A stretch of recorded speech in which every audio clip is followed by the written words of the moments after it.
Hello lovelies, welcome to my channel. So today we're going to be talking about Veronica Lake. So I've always been really fascinated by her, and I remember I didn't really know much about her before I started researching her, and I always just admired her hair and her beautiful look and kind of what she represented in the 1940s for the film noir genre. So let's jump right in and talk about the life of Veronica Lake. Constance Frances Marie Ockleman was born in 1922 in Brooklyn, New York. If there was ever someone famous by this name, I am sure it would still be talked about today. This Hollywood bombshell is better known as Veronica Lake. As a child, people constantly told Veronica that she would make a good star one day. This prompted her mother and stepfather to move their whole family from New York to Beverly Hills. Veronica's mother hoped that she would be able to make a name for herself and maybe even return the favor by financially supporting her mother. Veronica Lake is best known for her hair, which still influences styles today. She had long blonde hair that hung slightly in front of her, and according to producers, this made her look alluring and mysterious. But that's not all that her hair and beauty was hiding.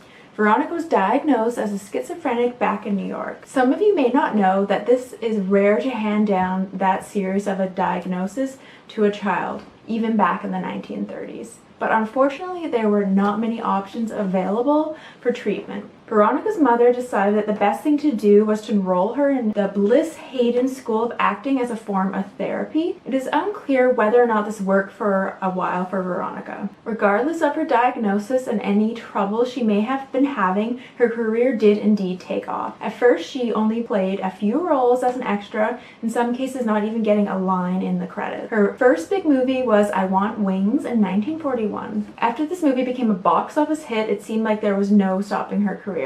But even though she was taking off, there were troubles on set that would follow her from film to film. So every evening I've been playing the game June's Journey as a way to relax and just unwind, and I love this game because it is set in the 1920s and it is a hidden object mystery game. It is available for free on mobile devices, phones and tablets, Android and iOS, and on the desktop through Amazon and Facebook. June's Journey was released just short of 3 years ago and now has more than 30 million fans all around the world. And I love June's Journey because it is visually stunning and it is very colorful, and all the scenes are carefully crafted.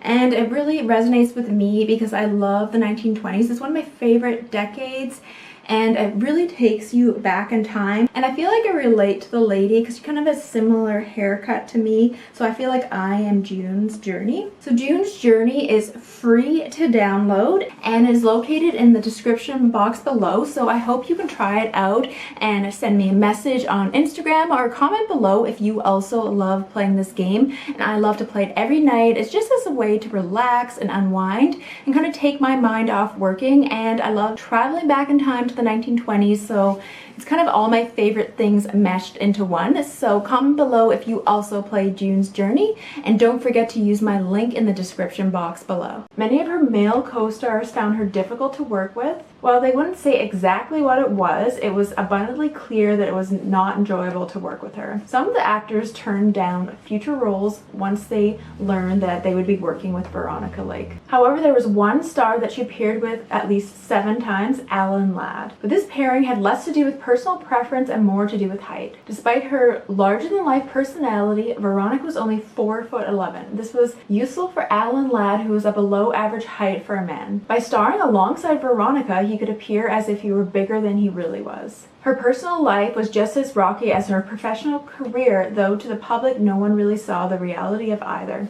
Veronica was married a total of 3 times and ended up having multiple children. One of them tragically passed away a week after it was born, which would be heartbreaking for any mother. However, Veronica didn't become close with any of her children. Instead, she left them in care of her fathers after their divorces. Perhaps it was because she was struggling with the loss of her first child. An alternate theory is that when she knew her mental illness was getting the better of her and she wanted to protect them. In a memoir published towards the end of her life, she mentioned that she wished she had spent more time with her kids and gotten to know them better. During World War II, Veronica's iconic hair started to become a problem.